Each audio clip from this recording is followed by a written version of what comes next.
Afternoon and welcome to Crime Time with Dr. Debbie. I'm your host, Dr. Debbie Goodman, and we're so delighted to have you join us today for our program where I'm so excited and honored to have two colleagues and friends who are very instrumental in our field, have been and continue to be. So please allow me to introduce retired Chief David Magnusson and retired Police Captain Robert Asencio.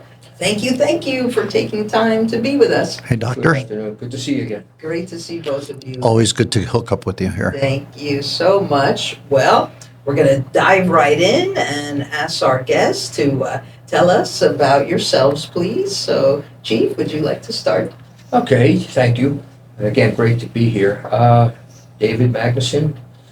I retired from law enforcement in 2021 after just short of 37 years in the field. I did 30 with the city of Miami. I retired as a major and got the ceremonial promotion upon retirement to assistant chief, so technically that's what I retired as. I went out to North Carolina, was chief of police in the Marine Corps military city of Havelock, home to Marine Corps Air Station Cherry Point, where all the planes, the F-35s fly in there. Spent 3 years there, came back, and after a couple months, there was an opening came up. I was contacted. I said, okay, let's do it. El Portel, which is a small agency, but just outside the city of Miami. And it presented its own challenges, and it worked out. Ended up with a great staff, great camaraderie with the elected officials, and really moved in the right direction of fixing the place up. Law enforcement-wise, too, I still continue to teach law enforcement as I facilitate for the Anti-Defamation League in regards to hate crimes, violent extremism, inclusive policing.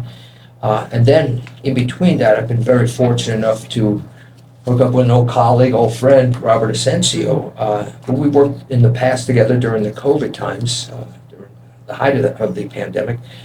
On something that started off called Silent Struggle, and we'll get into it. It has morphed into vets and badges. It's incredibly important. I'm sure we'll talk about it, but I've said enough about myself. Ship it over to Robert. Thank you, Chief, so much for your service, and it's really sincerely recognized and Thank you. very much appreciated. And Captain Robert. Wow, so good to be back in my alma mater, Yes. St. Thomas University. Although from the last time I was here, the university campus has grown. There's more Right. buildings. Yes. It was nice to take a stroll around around the campus before coming in here. So thank you for your service. And always great to be here with you and David, my colleague. I am Robert Asencio. A little bit about me. I'm a product of South Florida. I moved here when I was around 15 years old. I grew up in various parts of the county. But after high school, I joined the military. I was fortunate enough to join a reserve unit and become a member of a special operations unit. A lot of tests and requirements to get there, but I was fortunate to be embraced by that community. And I spent 6 years working with them during the Cold War era, very, very trying times in South Florida and around the world in our hemisphere. Following that, I joined the police department. I went to the police academy in Broward and then joined the Miami-Dade Schools Police Department, which in itself, that's grown into a massive agency in Miami-Dade County. I think they're the 5th largest agency now in the county. That's incredible. Spent 26 years there. I was, my last rank was captain. I was promoted right before I left, but I left as a captain. And let's see, after that, I served in the Florida legislature 2 years, proudly served our state, gave me a insight into the other side of law, right? I was a law enforcement officer for so long, and then I would transition into becoming a lawmaker. And let me tell you, that's a very challenging place to be. So here I am, years later, hooking up with my colleague, David Magnusson, the retired police chief and military historian, and we started a podcast called Bets and Badges. So that's what we've been doing for the last, can you believe it's been a year and a half, almost a year and 2 months now? Time flies. Yes, sir. Time flies. When we're having fun. And we are. I think And so. it's incredibly important. That Yes. certainly helps. Yes, well, and thank you so much, Captain Robert, for all that you've done and continue to do, and both of you as friends and colleagues have so much respect and admiration, and thanks for Thank you. taking time to speak with our students today. So I want to segue immediately into the awesome podcast that both Robert and David are involved in. I've had the opportunity to be a guest, but it's so important what you're doing, and obviously I'm a career educator, so I think that your podcast is so educational and inspiring and motivating. So can you please tell our students about it? What's the purpose for it? Bets and badges and how they can watch. Please. Please. Well, so it's basically highlighting the stories of first responders and veterans and stakeholders. It's not just police and fire or military personnel, but it's also our stakeholders such as yourself, right? Yes. People who have a vested interest in the safety of our community and the defense of our country. It's taking their stories and allowing them to tell in their words about their triumphs and tribulations, if you will. If anybody wants to find it, it's on the web at www.betsandbadges, that's V as in veterans, betsandbadges.com. Also on the social media platforms like Spotify, iHeart, Apple, Amazon, and YouTube. And we're growing. So the idea is to, again, inform the public, educate the public, but also help our brothers and sisters. I will say that I approached David with the idea of starting this particular podcast. It's an iteration of other podcasts, but because I too suffer from the baggage of 36 years or 36 years now of public service. I find myself with some episodes of minor, but still some episodes of PTS, Sure. known in the industry as PTSD or Yes. commonly known. And I just, I've had my incidents in life where I've blown up parts of my life, but also I've been able to succeed, right? And I wanted to get a sense from others who are struggling, others who have dealt with that type of condition, to see what they go through and how do they overcome that. And I was fortunate enough to, again, meet up with my partner here, who's a retired police chief who has spent a little more time than I have in law enforcement. But he came up through the city of Miami, at the times when Miami-Dade was, there was a time that we were had a high rate of crime. So I wanted to have people who were actually in the thick of it tell their stories and help build us. And since then, it's been about just over a year that we've been hosting this podcast. And I'll turn it over to David because I think it's been very rewarding to me. Oh, listen, to be able to help somebody, to be able to, we always use this in numerous episodes, if somebody's arm is broken, and they're walking around with it hanging, and you say, what's that? No, I broke my arm. Well, why don't you get it fixed? Because we can see that. Yes. You can't see what's behind. And there's a stigma. That may be the catchphrase of all the episodes. We always hear it. There's a stigma. And we try to erase that stigma or certainly lessen it. There's no stigma to getting that arm fixed, right? That's right. But there is a stigma, so to speak, for a number of things, whether it's alcoholism, whether it's drug use, whether it's mental health wellness. Yes. There's a stigma there. But you've always find out when people help themselves, they'll tell you later how great they feel. To Robert's point, in some of the areas in the city of Miami, I was in robbery, narcotics, got into a lot of things. But it goes to say it's not just those hard areas of that aggressive, great for TV series type of action, which I did get into because I looked for it. We touch upon, what about the officers that may be handling calls that have pulled up on scenes where a child died? Nothing violent per se. Or you're going into the door and somebody's decomposed 2 weeks in, and things that you never thought you would see because it's not a normal thing to see. Now you magnify that over the years.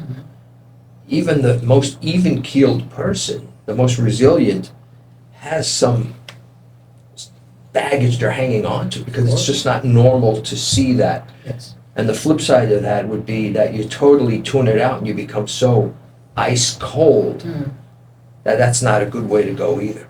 Right. So, yeah, I just wanted to bring that point up because Yes, it's very important for everybody that transcends law enforcement or those thinking to go into law enforcement, Mhm. you know, to be open Yeah. and communicate. I think it's always been the key, communication. 100%. No, and thank you both so much, and I think it's so important, the work that you're doing, and to our students, I highly recommend that you watch and become avidly involved in this cause and this issue. And speaking of all the issues, and between the two of you, just so much knowledge, experience, training, and I know you've handled so many cases, but might there be one each that you could each perhaps tell our students about that for one reason or another just really stood out to you in your career? David?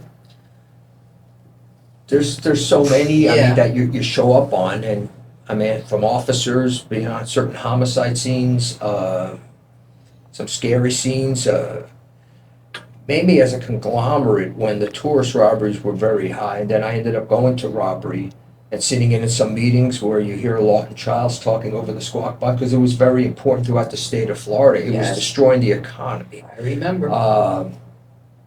Now it's a blip. Mm. But back then, you say, you can't have these many robberies of people that are coming here to visit and being victimized. Yeah.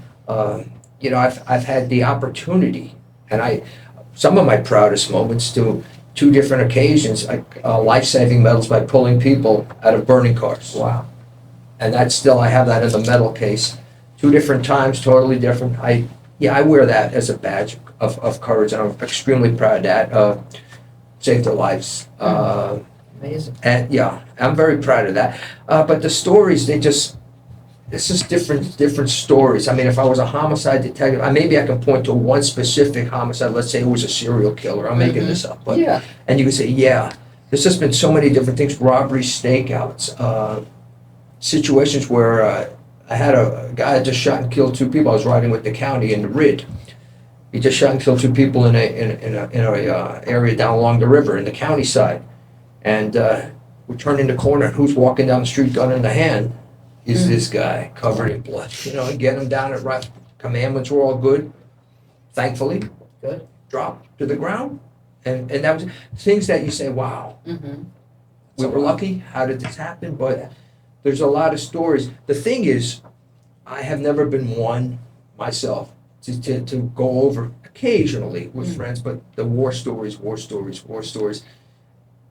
And maybe that's a good thing, I don't know. Mm-hmm. Handle it and move on. Yeah, I mean, they're memories. You put them away like great books you read, you put them back on the shelf. Sure. Occasionally, since you already read it, you may look at it or show somebody, but Yeah. you already read it. Sounds Yeah, great. yeah. Thank you. Robert, a case that stood out, one reason or another, good, bad, indifferent. I mean, there are many, as David points to. I mean, 26 years of law enforcement, from the road to administration. There's so many, but there's one that really, now at my age, right, where you're thankful for the career you've had. This has been a very rewarding career. It's a noble profession. If we could still call two professions just that, right? For me, you know, and I probably would not have thought about this as being the case to remember maybe some years back, because I wasn't appreciative of everything that life has offered me now. I'm almost embarrassed to say. So as I'm telling you a story, I'm reliving it, right? And that's the problem with going into these stories, that you relive them, and it's compounded trauma. Yeah. But one particular story, it was on, for those people that know the city of Miami geographics, I was at 62nd Street and Northwest 18th Avenue on the south side over by Charles Drew, right? In the parking lot, north side of school.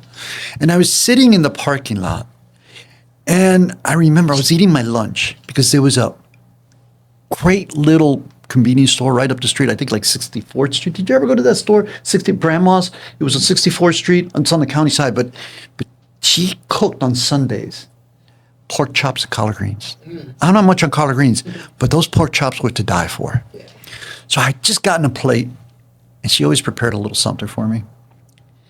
And I was nice to her. She would always tell me, you know, I like you because you're nice. And remember to be nice. Never forget that. Yes. People will be good to you.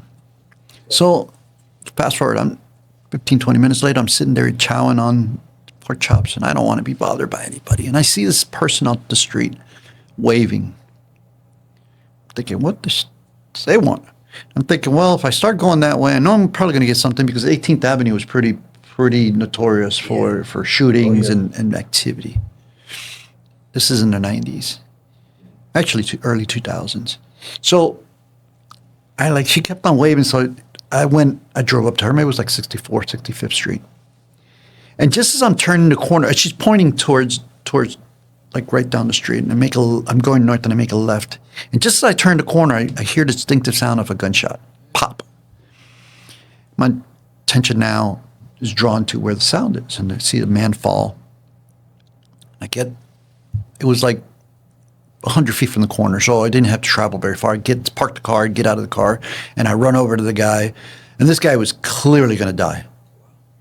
His eyes were rolling back. You could see the hole in the chest right above the heart. And he's floundering, but I go down to give him CPR, and I'm thinking, there's not much I can do, and there's a crowd gathering. And I hear someone say, don't do it, don't do it.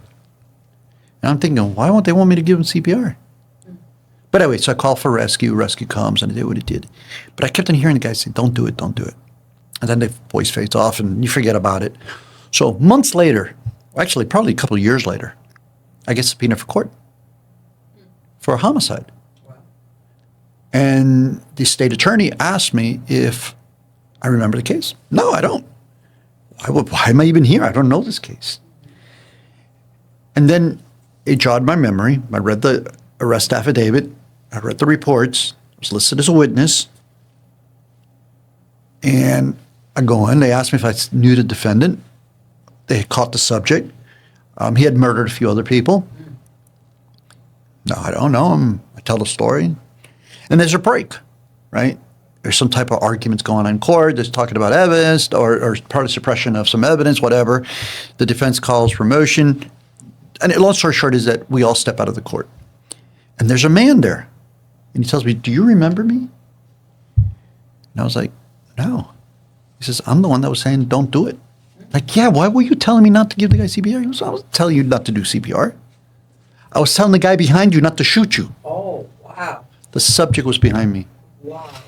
Moral story is that I was known in the community as David for being not a softie, but a person who was reasonable. Helped the community. They saved my life. Oh my goodness. That's why that's why that becomes one of the most important stories of my career, because it shows that it's the reward of being good to a community. That's right. That otherwise had a violent part of the community. That the people there, they're not all bad. Right. And they came to my aid. It's a great story. Wow. I like to think I'm a good person. I have good in my name. I like to live up Yes, to it. ma'am. Karma too. Yes. Karma too. Very good. It's back in spades. Yes, indeed. And the university is fortunate for having you. I wanna say that. It's so nice. I love being here and being able to highlight our special guest. I'm sorry for taking up all the time. No, we have plenty of time. Might All be the try grad too. Right? That's right. Oh, there you go. There we go. There you go. You're also a product of South Florida, Yes, aren't I you? am. Product of South Florida, born and raised. So we love it here. But you know what? What you're saying is just unbelievable, both of you. But I'm still back to the importance of mental health and vets and badges. And can you each give us some perspective about your thoughts on the topic of mental health? Where are we with our first responders? Are we doing enough? We're doing more than we have been. Is it enough? No. I think it has to be open-minded. There's more open-minded agencies than others, Mm-hmm. and then you may run across some that you'll still hear the story that it's not taken as seriously as perhaps it should. Not everybody that has mental health issues in law enforcement is dirty, slumped over. You could say that person has a problem. Mhm. Actually, it almost coincides with the functioning alcoholic theory, Yes. where you just can't tell Mm-hmm. what's going on. So you have to foster an environment within that agency that, listen, if something doesn't feel right, and really, at first, you'll be the first person to know it, the person. Mm-hmm. These are the steps you should take to better yourself. It is that important. It's not going to get better on its own. Mm-hmm. You certainly don't want to go the route of self-medicating.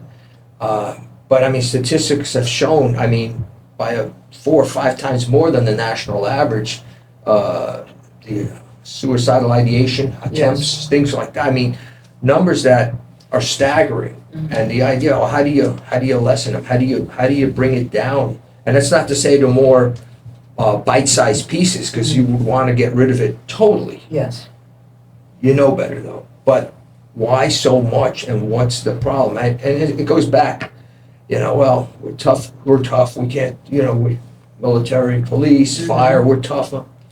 Listen, that can only get you so far. Sometimes you got to take a good look in the mirror and say, fix yourself. And it's like on the airlines for people, maybe they haven't flown. The first thing that makes no sense is if the mask comes down, put it on yourself before your child. Yeah. Goes against everything that you believe in as a parent. Right. But the thing is, if you're not there to help your kid, it's not going to help work. themselves. You got to help yourself. Yes. Very well said. Thank you. Robert, your thoughts? Yeah, David, you bring up some great points. So the whole idea of Bets and Badges and highlighting the stories of real life heroes, whether they're law enforcement, first responder, community, military, or even stakeholders, right? Because Debbie, I think of you as a hero or heroine, if you will. Thank you. And we can talk about that in a little bit, why I think that. But if it happens amongst those who serve out in the public, what's happening with those in our community who aren't first responders, general public? And I believe that today, mental health, emotional distress, economic distress, all these factors that create anxiety and, just that uneasiness, break up our normality, is more of the norm than it is not the norm. So if we can highlight the stories of our people in uniform, then we can make it a little more common. So you asked about, are we doing enough? I think, like David said, the stigma, we're more, at least in law enforcement, when I came on, it was suck it up. I was involved in a shootout, less than 3 months on the job. I was still on my field training off. I was 3 days shy of my field training officer, deadline for me to finish it. And I thought I wasn't going to end because it just happened to come up in Miami Springs, 89th and Northeast 2nd Avenue. There was a guy, Miami Shores, excuse me. There was a guy who'd committed home invasion. He shot, he and his partner tied up the residents. The lady got away. She got away. He started shooting at her with a 44 caliber gun. I mean, that was just incredible that he did not hit her. But point being is that she was able to, I guess the neighbors called police and we responded. Well, we just happened to be in the area. We weren't even involved. And subjects running down the street shooting at us. And after that incident where the guy shot at us point blank, we fired a place, it's just craziness. It was like, how quickly are you going to get back to the station? How quickly are you going to turn back the vehicle or turn in the vehicle? And how quickly can you come back in the morning to the shift? Suck it up, buttercup, and move on. And that was for 20 plus years for me, the experience I had. So now we're willing to talk more about it. But are we doing enough? It's never enough. Because we still have an epidemic out there. If you just Google officer suicides, you'll see that. What was the one you sent me the other day? The agency, Harris County? Yeah. How many? Four suicides in what, three weeks? One was retired. So I sad. mean, that's something that needs to be delved into. I mean, Yes. that's a lot. That's and sad. That's 4 too many. But if you look at, it's occurring more and more and more. Yeah.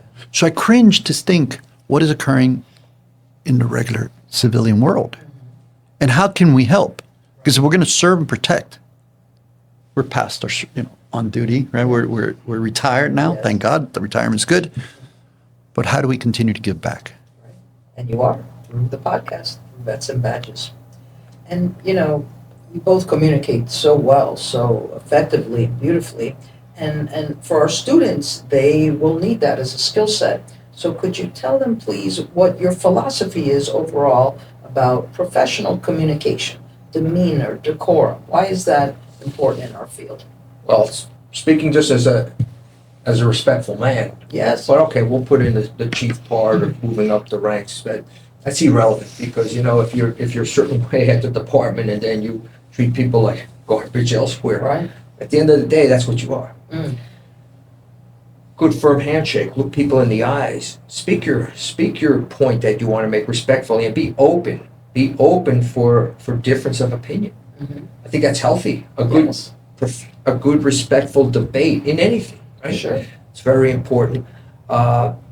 If you're in a position of authority, if you have people working for you, make sure you give them the tools to succeed, and follow up with them, and get to know the people, the subordinates, and every now and then, hey, how'd your kid's soccer game go? Just out of that's it. You just have, that's all he wanted. Mhm. Yeah, Makes people feel good. because it's important. It is. It's important. Hey, I heard your kid, won an award, because word gets around. Show interest, but make it legitimate interest. And I'll tell you what, in anything, not just policing, it could be in the private sector. People will go to bat for you. They will want you, and when I say you, I mean all of us, Yes. as part of the organization. Everybody's an important cog, right? Mhm. To move forward and succeed. And so, be genuine. And really, like I've told my kids, that aside from honesty, because that comes first, humility. Absolutely. Humility. If you have that, it's a step in the right direction. That's the best advice I can give in anything you do. Excellent advice. Thank you. Robert. I your totally thoughts? agree. I totally agree. And the example that I gave you about the don't do it, Right. that's an example of, It's huge. people respect you. I'll be the first to admit, I have messed up communications at times. I have really, I was going to use another word, but I really messed up some relationships.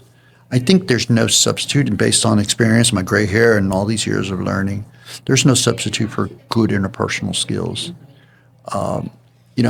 People want to feel like they are valued. And being in law enforcement, being in the public sector, you deal with people. So if you're going to deal with people, you might as well develop your interpersonal skills and treat people with respect. Keep it real. You have to keep it real, because if you don't keep it real, people are going to see right through you. And you can't take yourself too serious, because the moment you take yourself serious, people are not going to take you serious. Right. I like to tell my students, if you forget things that I say, remember 3 letters: CPR, courtesy, professionalism, and respect. 100%. Fantastic. There's Thank you. also something that I call the fork in the road effect. Yes, tell us. And how many times are you driving? And whether it's your spouse or friend, let's go this way, let's go this way. And you realize you're going the wrong way. Mm-hmm. The sooner you realize it, and you can't back up on the ramp, but you find a way off. Yeah. Find your way back to the right path, the better off you be, because after a while, you're not going to find yourself back to you're too far gone. Mm-hmm. In law enforcement perspective, it's not a cardinal sin if to tell somebody I was wrong. Excellent. Whether it's in the staff or the community, I've told people, I apologize. Mhm. I was wrong. Good. And you get the nod, you get the slow nod, because I work very tough there. All right, and a hand came out and said, word gets out. He's a man of his word. He's honest, and it's not a weakness when you're wrong to apologize for it and make amends and move on. Only a fool will keep arguing a point that he or she knows is wrong. Sure. Very well said. Thank you. And you were very respected for your relationship with the community. I'm very proud of that. I worked basically before I went robbery or narcotics. I worked the African American community, be it Liberty City or Overtown. Yes. And I was, and people come to me. I would talk to them, and they had a street name for Manhattan. There was one guy that was inebriated, probably massively inebriated. He couldn't read Magnusson, but since I was from Manhattan, I said, that's a good street name. And it spread all around. It spread all around. There's worse names that could have been called. Right. And, one funny story in Overtown, because Beach High people, they came from Overtown. Yeah. And there was one guy, no names, he was a running back. And I'm up on 2 and 12 and talk, hey, what's up? Hey, what's, and the other guy sitting there goes, you kicked. Because I kicked. Yeah, I remember. Yeah. you were slow then and you're slow now. He took off running. I took things. I said, no.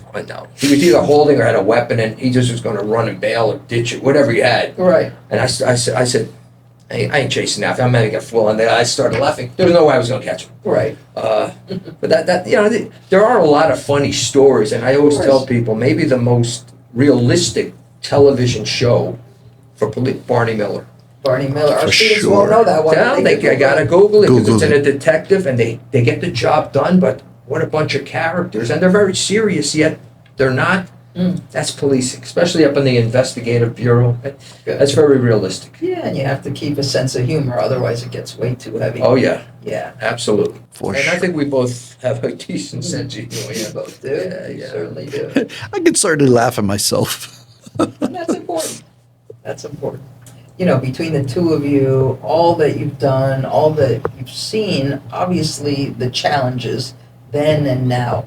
And maybe you could share with our students, what would you regard as some of today's challenges perhaps going on in the field? Yeah, not getting jaded, right? Jade? We live in the era of information, and not all information that's out there is totally accurate.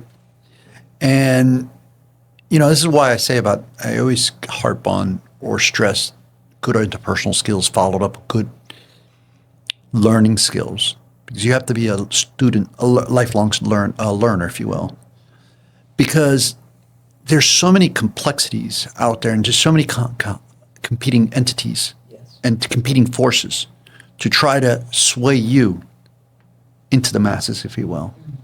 So if you're going to be out there in the public and you're going to be serving the public, or you're going to live a successful life, it's behooving to the person to make the right decisions. How do you make the right decisions if you're not informed, right? If you're not open-minded?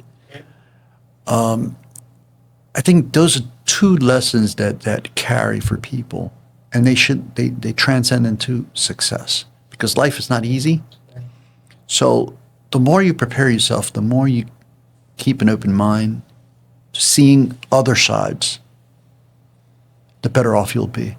And again, I can't say it enough. You can't take things too serious, because when somebody laughs at you, or the subject runs from you, or they beat you, right? They beat you, they scam you. Wow. You just got to regroup, come back stronger. Hit the reset button. Yeah. Very good. David, some of the challenges in all the years. Well, looking at law enforcement from back then, and every generation's going to say, well, when I was young, nobody wants to hear that. But what I've seen a shift in law enforcement, to me, it's a calling. It still is. It's not a job just to get a paycheck. You have to believe in it. You have to protect and serve. Yeah, maybe it's a cliche, but really, it's not. You're serving the public, and you're protecting. And sometimes there are some that don't do either. And that's unfortunate, to tarnish the badge, or just inaction, which not in a corrupt level at all, but not everybody is made or built for a number of occupations. And that's the same with law enforcement. I do believe all communities look up to law enforcement. They have expectations of law enforcement for professionalism, Yes. to do the right thing at the right time for the right reasons. But that's up to us as well. And again, it's that person in the mirror. I use a lot of boxing analogy. I love it, and when I write, I use it metaphorically. But if you're not going to get up and put yourself through intense workouts on your own, like running, when nobody's there to watch you, and you peter out in the first round of a fight and get your bell rung because you're tired, Yes. go back to the point, how did you get there? Because you didn't train hard enough. Well, there was nobody there to push me. You got to push yourself for excellence. You have to, Yes. more than anybody. I mean, look where you got to where you are. Look where you got. Thank you. I mean, I would speak for myself. Of course. You push yourself. Now, you get help from other people, of course, the close one. But you got to start with yourself. You got to push yourself. You got to hold yourself in high esteem. Mhm. Not to be conceited or anything, but this is your life. Yeah. Make the most of it. You see that fork in the road, back up and take the right road. Apologize when you have to. Be humble. Very good. Excellent. It's also, I'm sorry, it's also normal to be scared, Oh, yeah.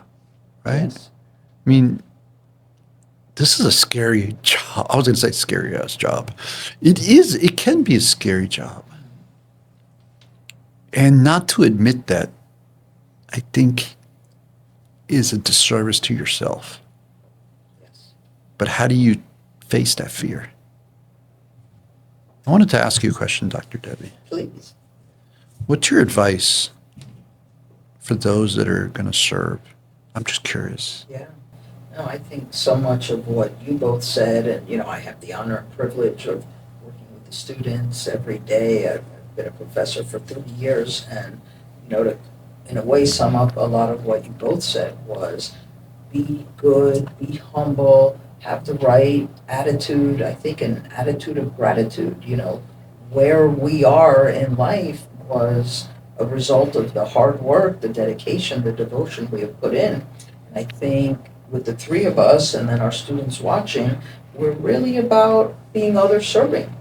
It's not a self-serving profession. If we wanted self-service, we'd go elsewhere. But this is an other-serving capacity, all that we do. And I think always be honest, right? To be able to put one's head on the pillow, sleep well at night, knowing we have done our very best. We've complied with the laws, the rules, the policies, and there's no shortcuts. There's absolutely no reason why somebody should deviate from that, because it can only come back to make oneself look bad, as well as one's department, and the embarrassment and the shame of one's family. So I'm really a believer in ethics, personal ethics, professional ethics, and I think we can't go wrong there.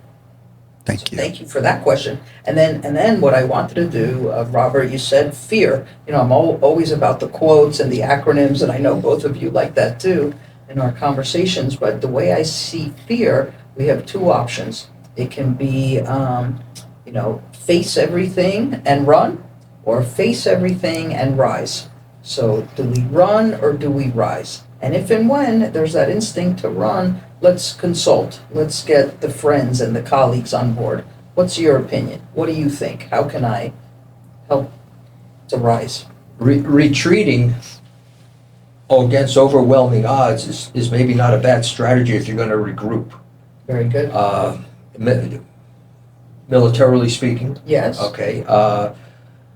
That being said, the end game is to rise. It is to succeed, right? Yes. It is to ultimately move forward again.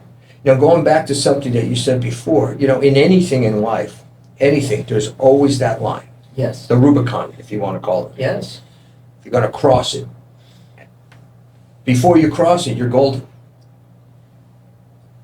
Once you cross it, it's crossed. Yeah. But there's always that split second before you're either going to do something good or, it could be good too. Right. You're either going to do it or not. There is no in between in life. Correct. You're either doing something or you're not doing it. And there's that line, and we're talking, I guess, in the sense of doing something wrong Yes. or something you shouldn't do. Correct. But we're all tempted. See, that's part of the reality for our students to understand. There will always be temptation in our field to do something wrong, to do something bad. The question is, can we maintain that level of character, integrity, diplomacy, decorum, recognizing who we are, not only individually as the individual chief, the individual captain, the individual professor, but we also are part of an entity and an organization that we should have pride and purpose in and for.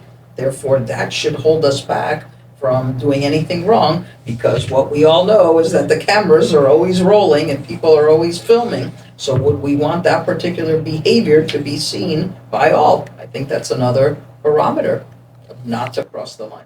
Absolutely. I mean, there's a mutual friend of ours who's a county commissioner, was a Yes. state representative, Keone McKee. Yeah. He would always tell me, when we were at Tallahassee, I was elected, and he was one of my mentors in the House, and Florida House, that is. And he would say, camera ready. Camera ready. The moment you leave the confines of your privacy, you have to be camera ready. But I want to get back to fear. You know, you just said the acronym FACE, fear, right? Yeah. We can run, we can rise. And rise. Yeah. Think about the courage it takes to face fear. Yeah. At times, that can be the greatest amount of courage that one could have or muster up is facing your fears. Because you know what? It's fear that holds us back often. I think so. And when we face it, we just feel better. There's got to be a sense of pride that we've tried. Yeah. Pride in trying. Yeah. Yeah. And when you said about ethics and morals and honesty, if you will, look, I don't believe any one of us are angels, right? Or we're beyond some level of impropriety. It's what level are we going to give into? But the other part of that is, I worked internal affairs for a while, and I had the displeasure of arresting some friends. And I can guarantee you, whether it was them, police officers, or people I didn't know that I investigated later on, like river cops, right? Mm-hmm. I would go and visit them in prison, and there wasn't one of them that committed a crime, violated the public trust, violated that oath that they took, that did not regret it. Of course. Yeah. And for our students, by the way, who are hearing the case, Miami River Cops, please Google it and read about it and understand it, because that's part of the history of the city of Miami and what happened at one of our local agencies where we did have officers, unfortunately, participate in wrongdoing. No, I didn't investigate the case. I had a peripheral case later on, many years later, a couple decades later, where one of the players with the corrupt officers, one of the associates of the corrupt officers that were arrested for the city of Miami was still a police officer, and I was investigating him.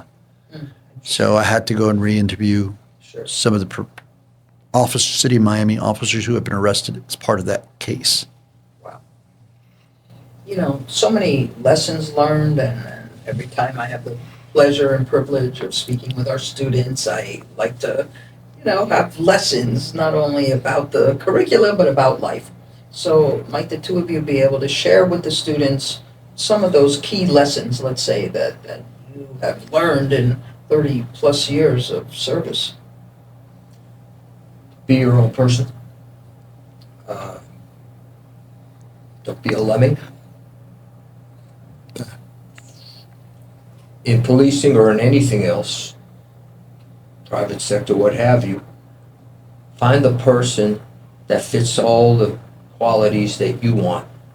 Follow him or her.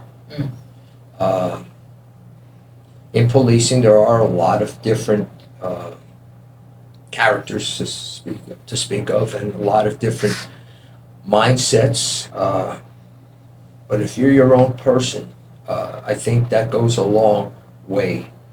And again, the things we talked about, hold yourself to a higher standard.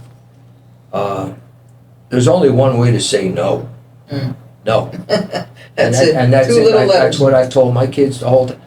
You don't have to go a whole song and dance or soliloquy to say no. If something doesn't feel right, it's because it's not. Right? Don't cross the line. That's what I tell my kids. Something doesn't look right, sound right, feel right, especially in our field. And No. again, if it turns out that it was all okay and maybe you offended, then you can apologize. Yes. There's a way to do that, as opposed to the other way. Law enforcement is built up of a lot of great people across the nation that have something in common, and that's serving the public. And with that, you're going to find people, and that's how we started, with the wellness mental one, that need more support. And that's why we want to give the tools or bring it to the attention, certainly, in that stigma. Let's get these men and women at 100% again. Yes. Let's do it. I think that's a very noble cause. It is. To do it, because it's that important. And that would be the best advice I can tell anybody. It's not rocket science to be a genuine good person. Perfect. Thank you. And Robert, your lessons learned that you might want to share with our students. I think looking back at a career life, you want to be, happy and content with what you did, satisfied with what you did, right? The actions you took. So I will tell you that if you want to come into this line of work and just get paid, you can do that. But boy, you're going to sell yourself short. Do the right thing. Leadership, you will rise through the ranks if you do everything that's required of you. But leadership, when you get to leadership, it can be lonely because you're not following everyone's suit, right? I'm fortunate now that I can look back and say, I recognize my errors because I'm not happy with everything I ever did, all the actions I ever took. But I look at as a whole, I can say I'm pretty satisfied. I think it's an honorable and it's rewarded me well. I have a pension. I live very well. And when I started this job or this career, this profession, I was broke as they can come. I come from the hood. It's provided, stability. You got to find something to ground you. And I think for me, it's been my family. Believe it or not, we're coming to closure of the show. I'll just open it up to anything else you would like to share that you think is important for our young men and women who will be following in your footsteps. To me, there's nothing more noble than to be a soldier, a Marine, an airman, in the military, cop, fireman, Yes. doctor, nurse. And I'll save something for last because my grandmother was, my sister-in-law is a teacher. Yes. A teacher, because at the end, whether you're a drill instructor, whether you're in the academy, those that do the teaching are the most important of all. And they're the most remembered as well. We all have our favorite teachers, don't we? At Yeah. whatever level we had them, maybe elementary, middle school, Absolutely. college. Tap into their experiences wherever you are in life, whoever that teacher is. I think that goes a long way. Yeah. Great, thank you. Robert, you'll get the last words. Well, I have to say that I said I would tell you why I think you're a heroine, and I think David just stole the thunder because it is so true. I mean, you're a professor, you're a teacher, you guide people that are coming up, and I can't thank you enough for that.